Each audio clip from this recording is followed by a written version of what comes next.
Hello students, आज मैं आपके सामने हूँ यहाँ पर हमारा लिविंग वर्ल्ड का नेक्स्ट लेक्चर लेके, जिसका टॉपिक है टेक्सोनॉमिकल एड्स, यानी कि क्या क्या हेल्प्स हमारे पास प्रेजेंट है टेक्सोनॉमिक को स्टडी करने के लिए। ठीक है, तो हम देखते हैं कि इसमें हमारे पास टू टाइप की हेल्प्स हैं, एक तो जो डेड के लिए होती हैं और एक लिविंग के लिए होती हैं। ठीक है, डेड में हम पढ़ेंगे हर्बेरियम के बारे में, ठीक है, और यहाँ पर म्यूज़ियम के बारे में। हर्बेरियम वो जगह होगी जहाँ पर हम प्लांट के स्पेसिमेंस को प्रिजर्व करके रखेंगे, और म्यूज़ियम वो होगा जहाँ पर हम एनिमल्स को या फॉसिल्स को प्रिजर्व करके रखेंगे। ठीक है बेटा। लिविंग में क्या होगा? बॉटनिकल गार्डन और जोलॉजिकल पार्क। क्लियर है नेम से ही कि बॉटनिकल जो है वो प्लांट्स के लिए होंगे और जोलॉजिकल पार्क्स जो है वो एनिमल्स के लिए होंगे, जहाँ पर हम बहुत बार विजिट भी कर चुके हैं। ठीक है, अब हम पढ़ते हैं हर्बेरियम के बारे में। हर्बेरियम क्या होता है? हर्बेरियम एक ऐसी जगह होती है, ठीक है, जहाँ पर हम प्लांट को, किसी भी प्लांट को कलेक्ट करते हैं। कलेक्ट करने के बाद उसको ड्राई करते हैं, फिर उसको प्रेस करते हैं और फिर उसको प्रिजर्व करते हैं। ठीक है, प्रिजर्व करते हैं यानी कि माउंट करते हैं शीट्स के ऊपर। कौन सी शीट्स के ऊपर? हर्बेरियम शीट्स के ऊपर। ठीक है बेटा, उन हर्बेरियम शीट्स का जो साइज़ है वो स्टैंडर्डाइज है। क्या साइज़ है हर्बेरियम शीट्स का? 42 सेंटीमीटर इंटू 29 सेंटीमीटर। ये साइज़ जो है हर्बेरियम शीट का स्टैंडर्डाइज है, इसको आपको ध्यान में रखना है।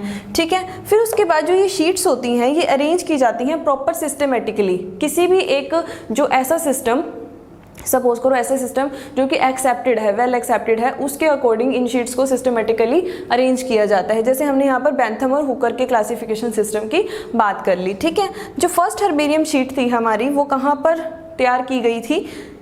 पाइसा इन इटली। इटली के अंदर पाइसा नाम का है, वहाँ पर जो है ये शीट, फर्स्ट हर्बेरियम शीट जो थी वो सेटअप की गई थी। ओके स्टूडेंट्स, ये ड्राइड, प्रेस्ड और प्रिजर्व्ड प्लांट स्पेसिमेन, इसके बारे में थोड़ा सा बताती हूँ।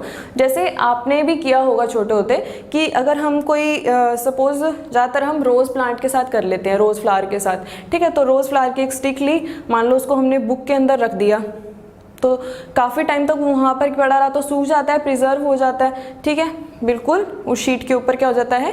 माउंट हो जाता है। तो उसी तरीके से होता है, ये ड्राई करते हैं, प्रेस करते हैं, प्रिजर्व करते हैं। ठीक है, एक बात और बताऊंगी कि जो प्रिजर्वेशन है यहाँ पर प्लांट स्पेसिमेंस की हर्बेरियम शीट पे, वो कौन करता है? वो की जाती है मर्क्यूरिक क्लोराइड की हेल्प से। ठीक है, ध्यान में रखेंगे ये पॉइंट। जो प्रिजर्वेशन है वो किसकी हेल्प से की जाती है? Mercuric chloride. तो मैं यहाँ पर लिख देती हूँ, प्रिजर्वेशन जो है वो किसकी हेल्प से की जाती है बेटे? मर्क्यूरिक क्लोराइड की हेल्प से की जाती है। ठीक है, मर्क्यूरिक क्लोराइड। ओके, ठीक है। उसके बाद आप हमारे पास आया कि लार्जेस्ट हर्बेरियम कहाँ पर है? तो लार्जेस्ट हर्बेरियम, सबसे बड़ा हर्बेरियम है royal botanical garden, Q in London. ठीक है, रॉयल बॉटनिकल गार्डन, ये आपको ध्यान में रखना है। यहाँ पर जो है प्लांट के कितने स्पेसिमेंस हैं? 6.5 million plant specimens are preserved in this garden, royal botanical garden in London. तो इसको हम क्या कहेंगे? लार्जेस्ट हर्बेरियम बोलेंगे।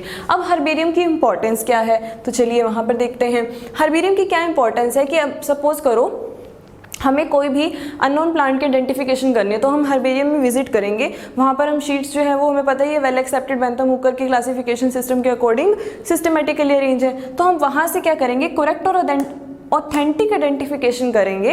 किसकी? अननोन प्लांट्स की। करेक्ट का मतलब तो सही हो गया, ऑथेंटिक का मतलब होते हैं विश्वसनीय। ठीक है, तो यानी कि हमें पूरा विश्वास है कि जो हर्बेरियम शीट्स वहाँ पर प्रिजर्व हैं वो हमें अननोन प्लांट को आइडेंटिफाई करने में फुल ऑन हेल्प करने वाली हैं। ठीक है, सेकेंड इंपॉर्टेंस है इसकी कि वही टेक्सोनॉमिक स्टडीज़ के लिए एक क्या है? क्विक रेफरल सिस्टम है। ठीक है, टेक्सोनॉमिक स्टडीज़ के लिए क्या है ये बेटा जी? क्विक रेफरल सिस्टम है। तो ये इसकी इंपॉर्टेंस हो गई। ओके,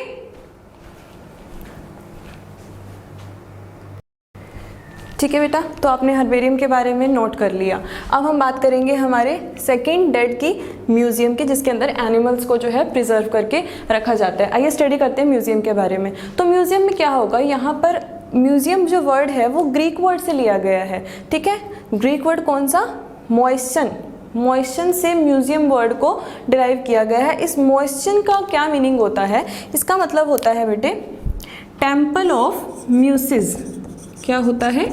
टेम्पल ऑफ म्यूसिस इसका मतलब होता है। और ये म्यूसिस क्या है? ये म्यूसिस जो है वो एक गॉडेस है, ठीक है, आर्ट और साइंस की गॉडेस है, ठीक है। तो वहाँ से ये वर्ड को जो है डिराइव किया गया है। उसके बाद हम देखेंगे कि म्यूजियम क्या होता है। ये एक ऐसा इंस्टीट्यूट है जहाँ पर आर्टिस्टिक और एजुकेशनल मटेरियल को जो है पब्लिक के अगेंस्ट एग्जिबिट किया जाता है, ठीक है, पब्लिक के अमंग एग्जिबिट किया जाता है, ठीक। जो मटेरियल वहाँ पर अवेलेबल होता है देखने के लिए, स्टडी करने के लिए, उस सब मटेरियल को हम क्या बोलते हैं? कलेक्शन बोलते हैं। ये बात ध्यान में रखेंगे। उसके बाद है हमारे कुछ एक इम्पॉर्टेंट म्यूजियम्स, जैसे कि नेशनल हिस्ट्री म्यूजियम है लंदन में, national museum of natural history है दिल्ली में, इंडियन म्यूजियम है कोलकाता में। तो ये 3 जो है मोस्ट इंपॉर्टेंट म्यूजियम्स हैं, इनको आपने ध्यान में रखना है। अब बात करते हैं कि म्यूजियम के फंक्शन क्या होते हैं, ठीक है। तो सबसे फर्स्ट है एक्विजिशन ऑफ मटेरियल, ठीक। तो यानी कि म्यूजियम में क्या होगा, जब भी कोई नया कलेक्शन ऐड होगा आकर, ठीक है, म्यूजियम में, तो उसको हम बोलते हैं एक्विजिशन। तो वो हो गया एक्विजिशन ऑफ मटेरियल। अब उस एक्विजिशन की, यानी कि जो नया कलेक्शन ऐड हुआ है म्यूजियम में आकर, उस एक्विजिशन का हम प्रॉपर क्या देखेंगे? डाटा देखेंगे, सोर्स देखेंगे, उसकी प्रॉपर जो पर्सनल इंफॉर्मेशन है हमारे पास उसको देखेंगे और उसको क्या करेंगे? एक रजिस्टर में रिकॉर्ड करेंगे, यानी कि रिकॉर्डिंग ऑफ मटेरियल्स। उसके बाद जो म्यूजियम का मेन पर्पस है वो क्या है कि वहाँ पर हम हमारे स्पेसिमेंट्स को, एनिमल्स को प्रिजर्व फॉर्म में रखते हैं, तो प्रिजर्वेशन ऑफ मटेरियल्स, ठीक है। उसके बाद उन प्रिजर्व मटेरियल्स को हम क्या करते हैं, कभी कभार जो वहाँ के स्टाफ मेंबर्स होते हैं वो एग्जिबिट करते हैं, ठीक है। एग्जिबिट करने का जो उनका मेन पर्पस होता है वो होता है एजुकेशन को स्प्रेड करना, इंड्यूस करना। ओके बच्चे, तो वीडियो पॉज करके आप इसको क्या करेंगे? नोट करेंगे म्यूजियम के बारे में।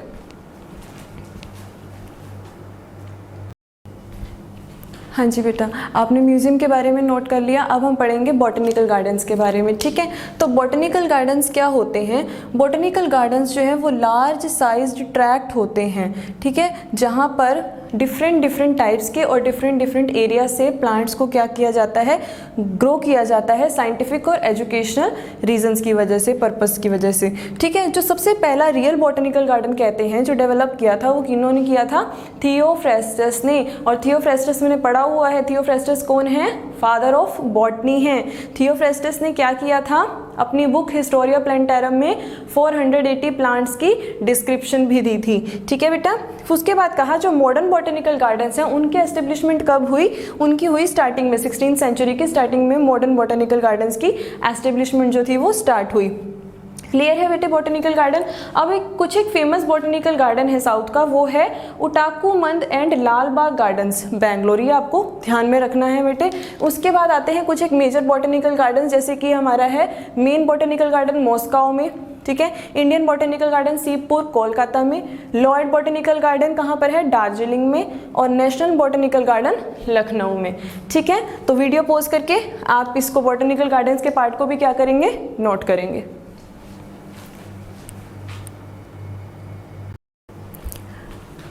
तो बेटा आप बॉटनिकल गार्डन्स के बारे में भी नोट कर चुके हैं। अब बात आती है जूलॉजिकल पार्क्स की। तो जूलॉजिकल पार्क्स क्या होंगी? जहाँ पर एनिमल्स को प्रिजर्वेशन तो होगी डेड के केसेस में। तो जूलॉजिकल पार्क ऐसी प्लेस है जहाँ पर लिविंग एनिमल्स को रखा जाता है प्रॉपर इंक्लोजर्स में, पब्लिक को भी दिखाया जाता है, यानी वहाँ पर विजिटर्स भी आते हैं उन पार्क्स में एनिमल्स को देखने के लिए, और उनको स्टडी के लिए भी यूज़ किया जाता है। Zoological park all over the world have been involved in the rescue of many species threatened with extinction, यानी ऐसे स्पीसीज जो कि एक्सटिंक्ट होने वाली हैं उनका एक रेस्क्यू, उनका एक बचाव का तरीका भी है जूलॉजिकल पार्क, ठीक है बेटा। उसके बाद जो एब्रीविएशन है जू, जूलॉजिकल पार्क क्या है? जू है, जू बुलाते हैं हम जनरली। तो जो जू है एब्रीविएशन, ये सबसे पहली बार यूज़ की गई थी लंदन जूलॉजिकल गार्डन्स के लिए, जहाँ पर इनको ओपन किया गया था, इन जूस को प्रॉपर साइंटिफिक स्टडी के लिए, ठीक है, 1828 में। और उसके बाद लेटर ऑन जो है फिर इनको पब्लिकली भी हमने कर दिया कि यहाँ पर विजिटर्स भी आकर विजिट कर सकते हैं 1847 में। उसके बाद आया कि जो जूलॉजिकल पार्क्स हैं कुछ एक इम्पॉर्टेंट, वो है नेशनल जूलॉजिकल पार्क हमारी दिल्ली में, ठीक है, जयपुर पार्क जयपुर में, ठीक है, तिलियार जू रोहतक में हरियाणा के, ठीक है, और वेंडालूर जू चेन्नई में। तो ये कुछ एक इम्पॉर्टेंट जूलॉजिकल पार्क्स हैं। जूलॉजिकल पार्क की जो है इम्पॉर्टेंस है कि क्या है इसकी, ठीक है, उसकी डेफिनेशन है, और ये एब्रीविएशन जू के बारे में है। तो इसको भी वीडियो पॉज करके आप क्या करेंगे? नोट करेंगे, ठीक है, तो आपने जूलॉजिकल पार्क्स के बारे में भी नोट कर लिया बेटा। अब हम पढ़ेंगे आइडेंटिफिकेशन ऑफ स्पीसीज कैसे कैसे हम कर सकते हैं, उनको स्टोर कैसे करके रख सकते हैं। ठीक है, इंफॉर्मेशन को स्पीसीज के बारे में। तो सबसे पहला आता है हमारे पास मैनुअल्स। मैनुअल्स क्या होती है, एक हैंडी बुक होती है, ठीक है, जिसके अंदर क्या होती है, इंस्ट्रक्शंस होती हैं किसी भी एरिया के, पर्टिकुलर एरिया के अंदर जो स्पीसीज है उसके आइडेंटिफिकेशन के लिए इंफॉर्मेशन होती है, जैसे कि उसकी अकरेंस के बारे में, कलेक्शन के बारे में। ठीक है, इस तरीके से ये होता है manual. Manual simple handy book होगी जिसके अंदर पर्टिकुलर एरिया की स्पीसीज के बारे में क्या है, इंस्ट्रक्शन है। ठीक है, फिर आता है फ्लोरा। फ्लोरा हमें पता है ऐसी बुक जो पर्टिकुलर एक स्पेसिफिक एरिया के बारे में, जो प्लांट्स हैं वहाँ के, उनके बारे में क्या कर रही है, इंफॉर्मेशन दे रही है, जैसे उनका हैबिटेट कैसा है, क्लाइमेट कैसा है, सीजनल चेंजेस के अकॉर्डिंग, ठीक है, उनकी डिस्ट्रीब्यूशन कैसी है, और उनकी डिस्क्रिप्शन के बेसिस पर इसमें इंफॉर्मेशन मिलती है। किसमें, फ्लोरा में। फ्लोरा हमें पता है कि एक ऐसा रीजन होता है जहाँ पे प्लांट्स की वेरिएशन होती है, और फ्योना ऐसा रीजन होता है जहाँ पे एनिमल्स की वेरिएशन होती है। तो फ्योना के लिए भी अबव डेफिनेशन सेम रहेगी, बस प्लांट की जगह पे एनिमल्स का यूज़ करेंगे। ठीक है, उसके बाद आ गया कैटलॉग। कैटलॉग क्या होता है, मैनुअल तो एक हैंडी बुक हो गई, जबकि कैटलॉग क्या होगी, एक लिस्ट होती है प्रॉपर, या फिर एक रजिस्टर होता है जिसके अंदर मेथोडोलॉजिकली जो है चीज़ों की इंफॉर्मेशन को कलेक्ट किया जाता है, स्पीसीज़ की, उस जगह की, पर्टिकुलर जगह की स्पीसीज़ की इंफॉर्मेशन को क्या किया जाता है, प्रॉपर लिस्ट आउट किया जाता है मेथोडोलॉजिकली। और यहाँ पर एक मेन बात आती है कि उनकी ब्रीफ डिस्क्रिप्शन दी होती है, पूरी चीज़ नहीं बताई होती कि यहाँ से अकरेंस हुई, यहाँ से कलेक्शन हुई, ये डिस्क्रिप्शन है, डिस्ट्रीब्यूशन है, तो क्या कहती है वहाँ पर ब्रीफ डिस्क्रिप्शन होती है। ओके, फिर लास्ट में हमारे पास आता है की क्या होती है, ऐसी बुकलेट होती है जिसके अंदर लिस्ट के कैरेक्टर्स, लिस्ट होती है प्रॉपर कैरेक्टर्स की। ठीक है, book containing list of characters, यहाँ पर एक वर्ड और ऐड करेंगे, एंड अल्टरनेट्स। ठीक है, and alternates which are helpful in identification of various taxa. ये टेक्सा क्या है, टेक्सोनॉमिक कैटेगरीज हैं, हायरार्कियल कैटेगरीज हैं, class, order, family, genus, species. इनको हम नेक्स्ट लेक्चर में डिस्कस करेंगे। ठीक है, उसके बाद हमारा चैप्टर जो है वो क्या हो जाएगा, प्रॉपर खत्म हो जाएगा लिविंग वर्ल्ड। हमारा एक लेक्चर और बचेगा जो हम किसको देंगे, टेक्सा को देंगे, टेक्सोनॉमिकल कैटेगरीज को देंगे। ओके बच्चे, तो यहाँ पे मैनुअल्स, फ्लोरा, फ्योना, कैटलॉग और की, ये सब 5 के 5 टर्म्स आपको पूरी प्रॉपर अच्छे तरीके से क्लियर होनी चाहिए। ठीक है, इसको भी पोस्ट करके नोट करेंगे। और वेरी लास्ट हमारे पास आता है की। ठीक है, की क्या होती है, एक टेक्सोनॉमिक की है, ठीक है, या फिर आर्टिफिशियल एनालिटिक डिवाइस कह देते हैं इसको हम। या इसमें क्या करते हैं, ये भी आइडेंटिफिकेशन ऑफ स्पीसीज का ही एक मेथड है। इसमें क्या करते हैं, एक कपलेट लिया जाता है। कपलेट का क्या मतलब होता है, दो, कपल, कपलेट का मीनिंग हो गया 2। ठीक है, तो यहाँ पर एक कपलेट होता है, यानी कि दो कंट्रास्टिंग कैरेक्टर्स यूज करते हैं हम किसी भी ऑर्गेनिज्म से रिलेटेड। ठीक, अब एक करेक्टर जो उसमें देखा जाएगा उसको तो हम चूज कर लेंगे, ठीक है, और दूसरे को हम क्या कर देते हैं, निग्लेक्ट कर देते हैं, रिजेक्ट कर देते हैं। यानी कि अ कपलेट और 2 contrasting characters are used, one present in organism is chosen and other is rejected. Okay, अब की के अंदर जो हर एक स्टेटमेंट होती है, हमने कपलेट लिया, 2 कंट्रास्टिंग कैरेक्टर लिए, यहाँ पर 2 स्टेटमेंट होती हैं। एक स्टेटमेंट, हर एक स्टेटमेंट को हम क्या बोलते हैं, इस स्टेटमेंट को की क्या बोलते हैं, लेड बोलते हैं। दोनों को, कपलेट और इस स्टेटमेंट को क्या बोलते हैं, लेड बोलते हैं। ठीक है, 2 टाइप्स की होती हैं कीज, एक होती है इंडेंटेड की और एक होती है ब्रैकेटेड की।